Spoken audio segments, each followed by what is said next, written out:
Thanks. Hello, everyone.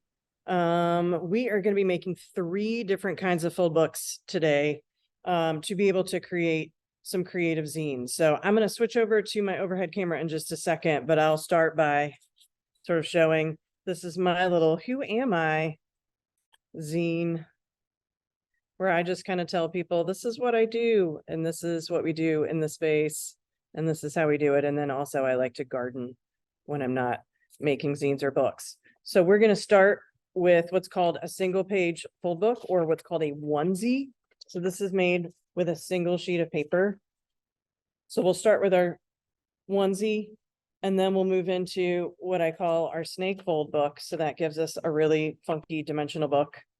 And I'll show these a little bit more closely as I switch into the overhead camera mode. And then we've got a really cool structure called a Lotus Fold. And so this is literally single sheets of folded square pieces of paper that are adhered together to make a couple of different funky structure possibilities. So I'm going to switch over to my overhead cam and get us started. So I've got a few examples of student-made zines from here at the University of Richmond. So these really are kind of a mini comic format. Sometimes we'll give students prompts like where I'm from, things that you love, like here's Coffee 101, and sort of a student's journey from Los Angeles to the University of Richmond, majoring in sociology, minoring in art, and then going back home to Los Angeles. So again, you can put words in there, you can put images in there. I've also printed out a bunch of the images from Archives Month so that we can play around with some cut paper and adhering things to our zine. So this is what we're going to start with, is the single page fold book. So I'm going to kind of clear my area. Also have an instruction sheet. So I'll kind of walk you through how we're going to start. And it really gives us 8 pages to work with. So we're going to start with what I often call as a hot dog fold. And then we'll start to get into hamburger folds. And then we'll cut in order to then shape it into our book format. So if everybody grabs their single sheet of 8.5 by 11 paper, we're going to start with our rectangular paper first. So I've got my rectangular sheet of paper, and then I've got my stand-in folding tool, very similar to what we use in the studio. These craft sticks work great as folding tools. So if you do not have a bone folder, which is traditionally what we would use for making books, these craft sticks come in really handy and they work great. So the first thing that I'm going to do is keep it in a rectangle location in front of me, and we want to go with a hot dog fold. So I'm going to fold it forward and make sure that the corners meet. And I start with my fingers, and then I just go ahead and hold it at a 45-degree angle, start in the center, crease from the top, crease from the bottom. And so now I've got a really nice crease, and it's going to help us to fold our books really nicely. So from here, so let me back up for everybody. So I'm going to start folding my sheet long ways, hot dog style. And now I do what I call a hamburger fold. So I'm going to fold it in half so that the corners meet, and use my folding stick. I'm going to deviate from my instruction sheet a little bit because I think this is helpful in terms of getting it to fold into the format that we want. So I'm going to go ahead and open it back up. And I'm going to take one side and fold it so that it meets the center fold. So I just folded one side in half so it meets the center fold. And then you'll do the same thing on the opposite side. So I just fold it so that it meets the center fold. And now you have something that's kind of a house shape. And again, if you fold something in the wrong direction, just fold it in the opposite direction. That's what's great about these, is that it's really, really hard to screw them up. Especially with folds, you can always reverse your folds. So go ahead and open it back up so that we want it to be back to our rectangle. And we're going to fold it along this line. So I'm just going to fold it in half so you kind of get this window shape. So we'll see our sort of crisscross of folds. And now is when I'm ready to use my scissors, because we need to cut, basically we need to cut a line across the center so that we can get it to fold into our book shape. So identify where you've got your folded edge, and I'm going to fold from that folded edge just to the very first fold line. So I'm going to take my scissors, make sure that my overhead cam is capturing the action, and I just cut along my folded edge until I meet that center line. Again, open it all the way back up, and you're going to fold it in back into its hot dog fold or long ways fold. And you're going to start to see this diamond shape emerge. We want to actually press it so that we get this kind of X or star shape. And all you need to do is just close your book, and you can close your book in whatever direction is natural to you. It doesn't matter. So once it gets to this point, you can just close your book in the direction that it wants to go in.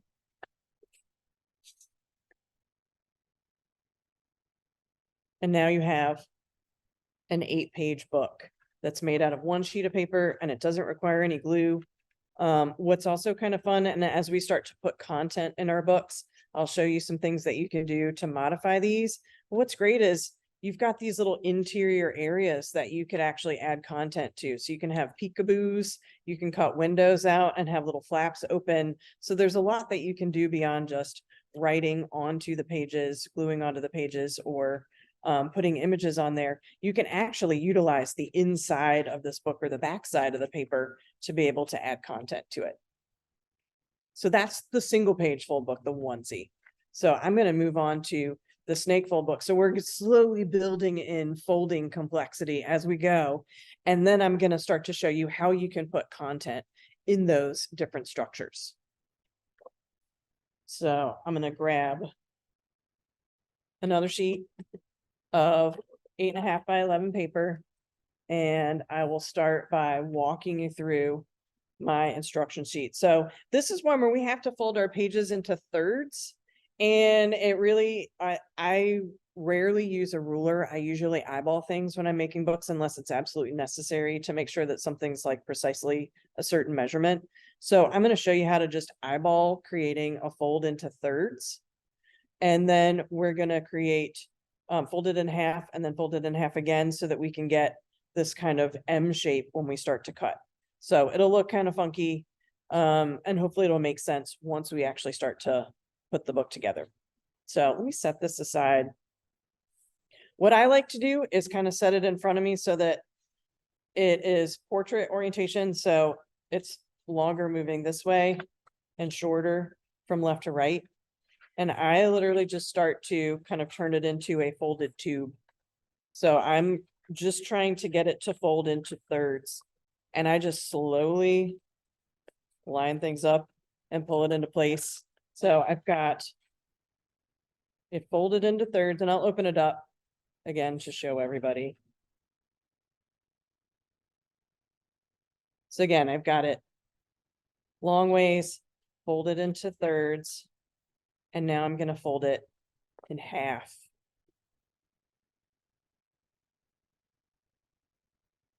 Again, it's helpful to use the tool so you get a really good crease. And just like the single page fold book, I am going to open it up again to fold it, because when we start to fold things over and over again, it adds bulk and it's not as precise. So I'm going to make it a little bit more precise. So I'm going to open this back up, and then I'll fold one side so that it meets the center. And then fold the other side so that it also meets that center fold.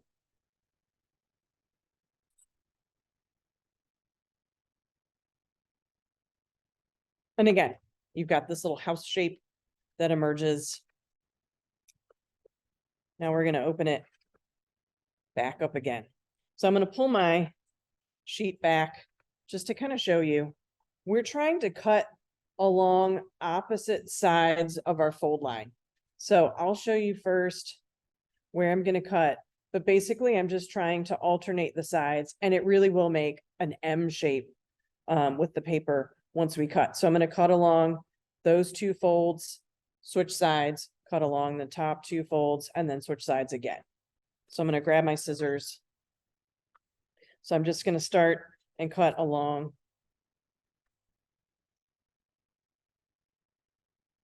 two folds and then stop. And so now I want to make sure that I can make that M shape. So I'm going to have to rotate my paper and start from the opposite side. So again, this is a snake fold book. So think of this as kind of a snake shape. So we want to be able to cut so that we have these pages that can move independently.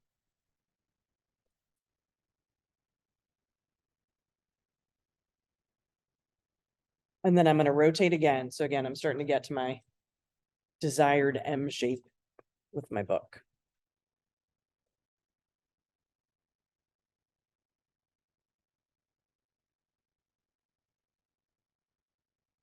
So once we have our cuts made, this is the part where folding the book can be challenging, because you just have to remember that we don't want to fold pages on top of each other. So I'm going to show you, this is a student example, a day in the life of a college student. With this fold, we're trying to create this kind of like zigzagging Z fold. So you'll notice none of the pages are folding around each other. They all just kind of cascade out from underneath each other. So that's what we need to keep in mind. And that's going to require reversing the folds as we go. So you're going to see that certain things are not going to fold in the same direction that you want them to. And so you're just going to change the fold direction. So the first thing that I'm going to do is fold this here. And now I do not want this to fold over. I want it to fold underneath. So again, you're looking to get zigzags. So you want to be able to have this kind of accordion fold continue. Same here. It's starting to fold in the wrong direction. So again, I'm just going to fold it so that I continuously, I want to make sure that every single piece really accordion folds or folds freely. So you want to make sure that you are zigzagging your folds instead of folding around. And I think that's the hardest part with this one, is just trying to figure out, how do you get it folded? Well, if everything kind of accordions out, you're doing it right. So you want to make sure that everything just folds freely. And again, folds, I usually tell students to fold everything underneath. So if you start with the zigzag on top, and then everything can fold neatly underneath. And again, you want to make sure that they're sort of accordioning rather than folding around on top of each other. And this is one where you can really kind of play around with how you view the pages and how you have viewers flip through your zine. And I'll show that when we start to get to the content portion. So I'm going to set my snake fold aside. And now we get to the most origami-like of all of them. This is called a lotus fold. And so the lotus fold can come together in a few different ways. Again, these are just individual square sheets of paper that are glued back to back. And they might create what I call a slinky style, or they can get glued back to back and create this kind of cool carousel or sort of circular fold. And you can do this with, I don't know if an infinite number is possible. Sure, why not? But you can do this with as many pieces of paper as you want to add to it. So what's great about it is it's really flexible. So I'll walk you through based on the sheet. So we're going to fold a piece of paper in half and then once diagonally. And then that's going to allow us to push in the side pieces so that we get almost like this frog shape or a lotus flower shape. Separate my sheet. So I'm going to start by folding it in half. And again, you just want to make those corners line up. Grab your folding tool. And here's one where I always like to open it back up. So with this folded version, I will open my folds back up. It'll really help you in knowing kind of which pieces are supposed to push inward versus just fold over. So I folded it in this direction. I'm going to rotate it, and then I'm going to fold it in the opposite direction.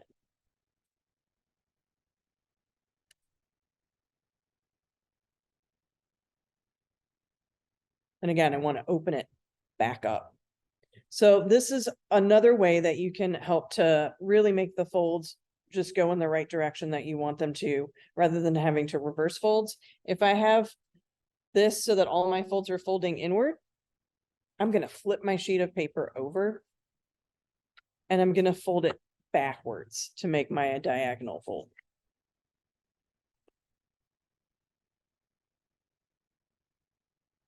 And I do that so that I do not have to reverse my folds.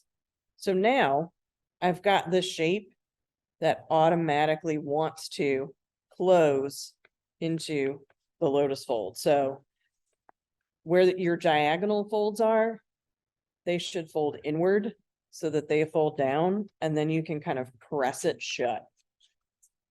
If you forgot or didn't do it right, or folded it in the opposite direction, so let's say you folded everything in the same direction, all you need to do is just reverse the diagonal fold, and then it'll press together.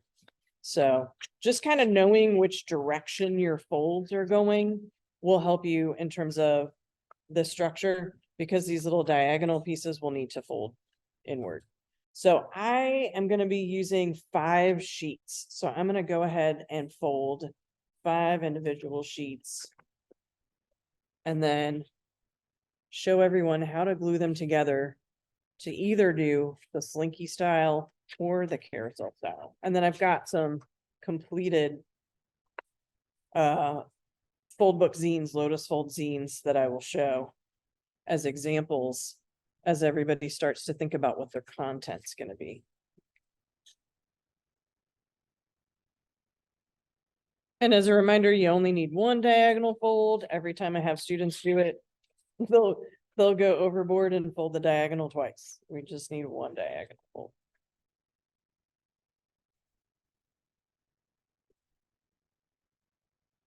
I also highly recommend doing this on a surface so that you can line everything up.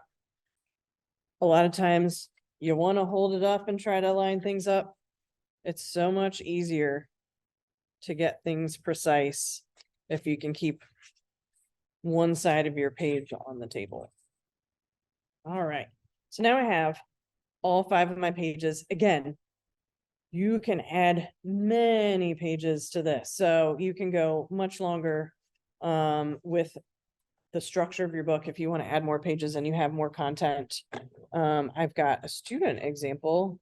This is one a student was working on Arthurian legends, and so we've got King Arthur represented Lancelot. So this is one that's made using that carousel structure where the pages are glued back to back so that the folded points meet.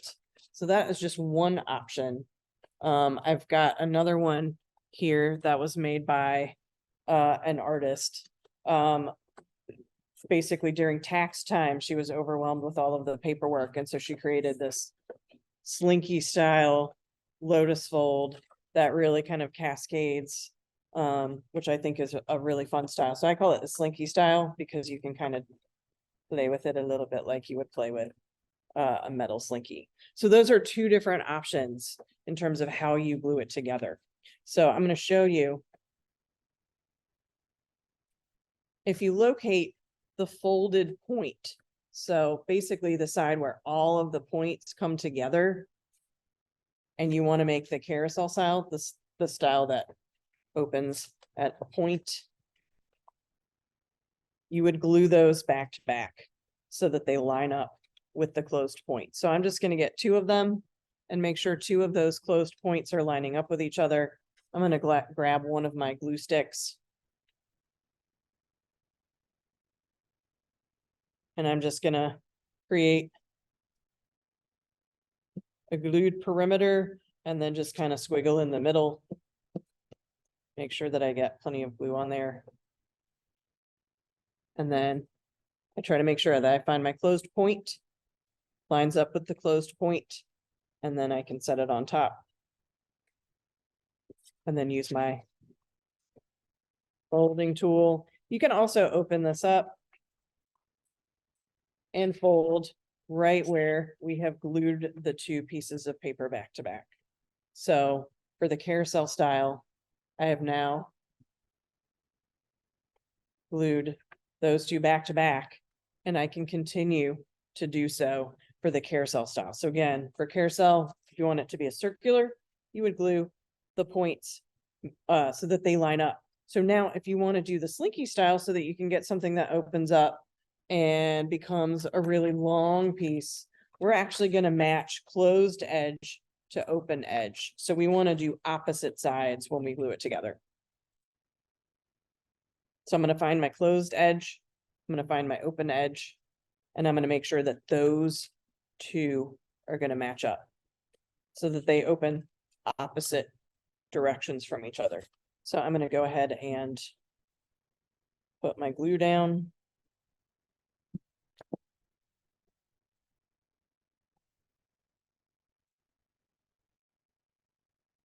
And then match up closed edge to open edge. And go ahead and give it a good bone fold. So I'm going to go ahead and continue in that slinky style. And I'm going to go ahead and locate my open edge, locate my closed edge. And I'm going to go for it.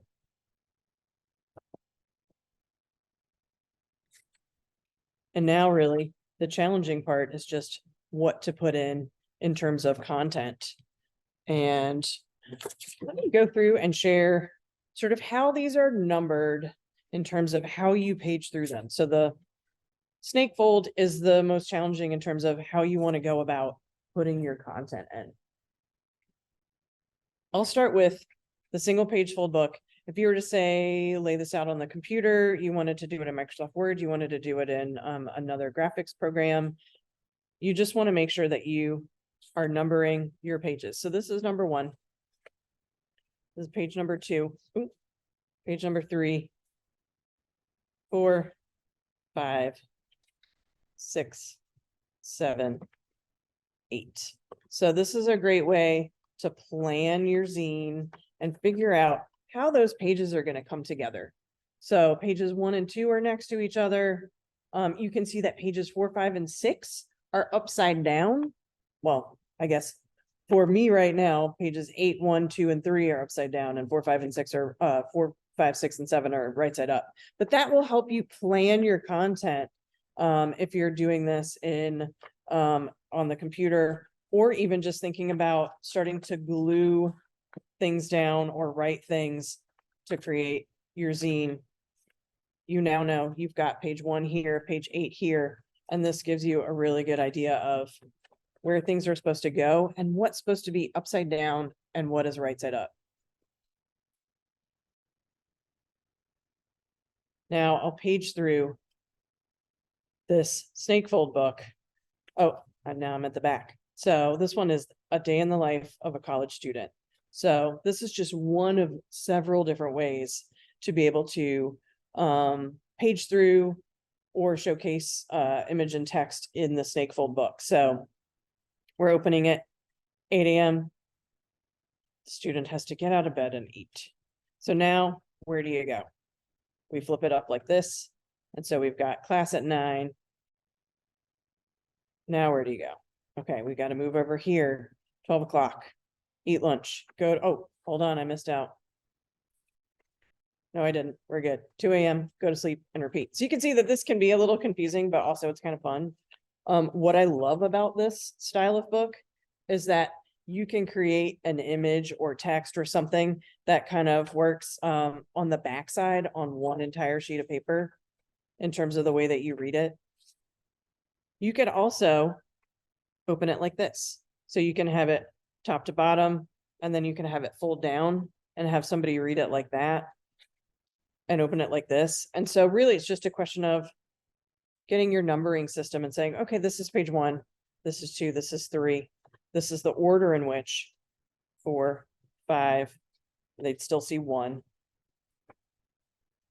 6, 7. So you can really page through 8, 9, and really think differently about how the viewer is going to access all of the information that might be in this particular fold book. I also want to show you an option for this one. Again, it's very versatile.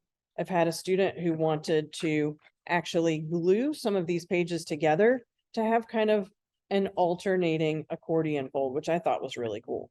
So in order to do that, you would just take your glue. I'm going to glue these 2 pages together. You're really just trying to figure out which ones of these stick out. So you can start to see that you're getting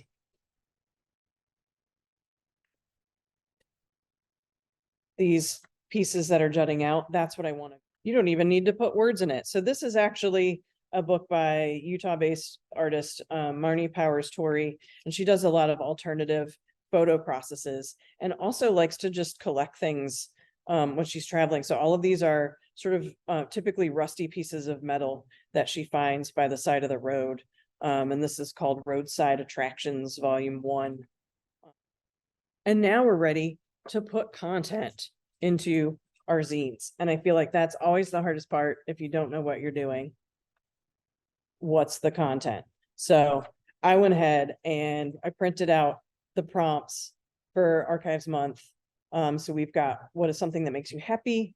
What is something that made you scared? What is something that made you laugh? What is one thing you want people to know about you? What is something silly your friend or pet did? Describe your favorite thing to think about. What is or was your school like? How was your day today? And tell the story of an archival research or a research topic, which again is something that we use all the time with students.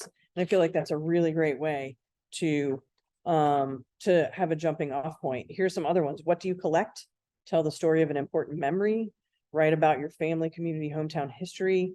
What's one thing you want people to know about you? Tell a story in the style of your favorite artist, author, comic. Define art. Describe something meaningful you saw in an archive or museum. Interpret a scene from your favorite book or movie. Or what do libraries mean to you?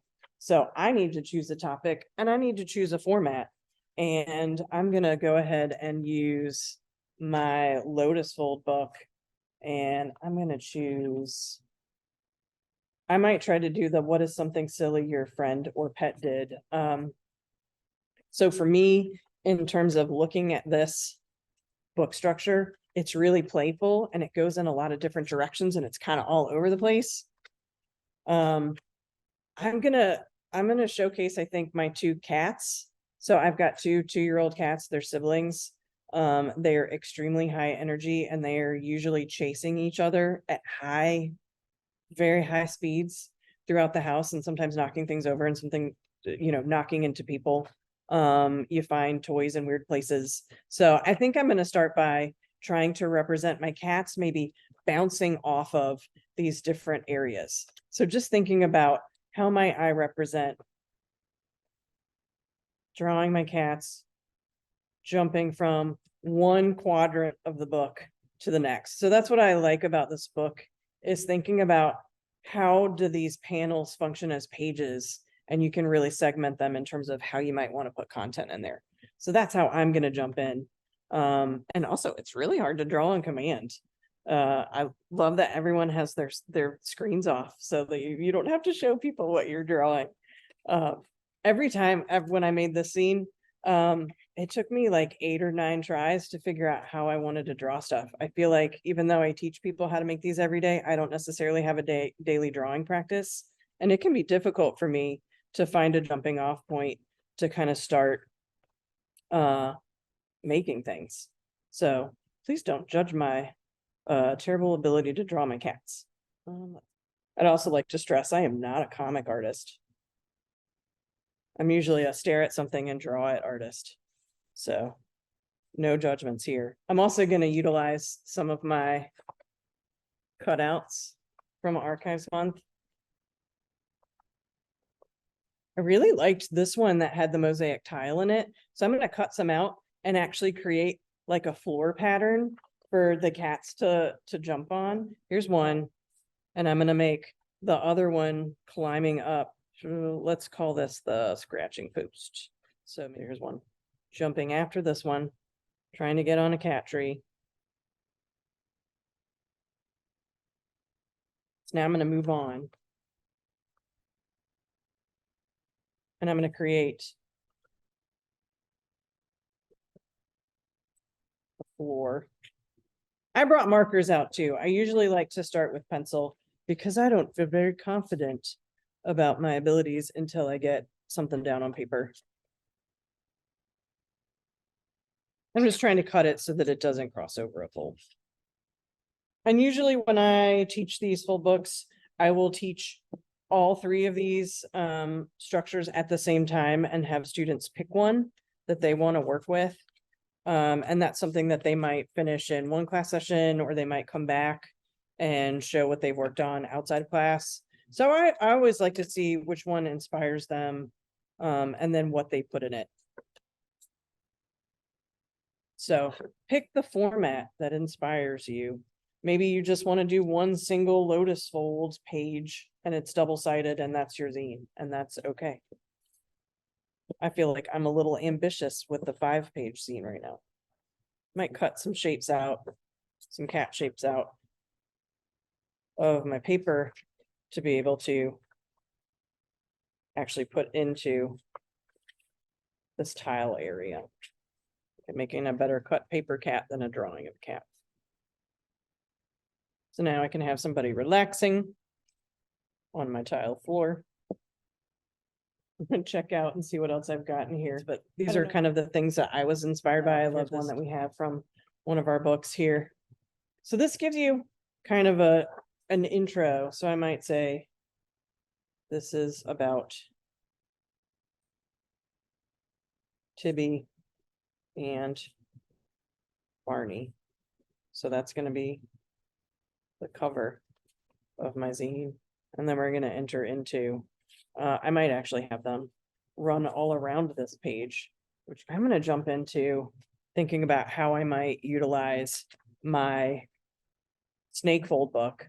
Because I really like this hand person.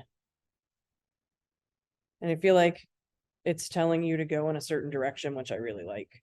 So I'm going to see, I cut out a couple of different sizes. I think maybe this size is going to work better for me.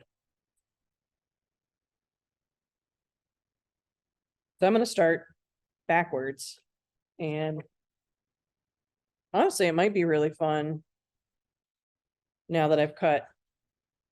Really fun to start to think about with this book, kind of meandering through and then having people really kind of rotate it and kind of see, maybe we move into the hand washing.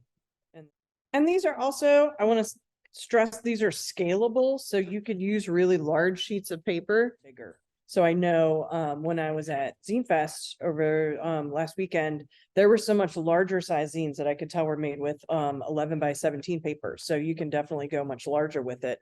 If you kind of like, I should worry, and I'm going to have this cross across 2 pages. So you'll see worry first, and then I should. I'm actually way more excited about the archives month images than I am my own drawing. So I'm just going to keep having fun gluing stuff on, and then maybe drawing on top of it. So I'm going to go back and forth with that.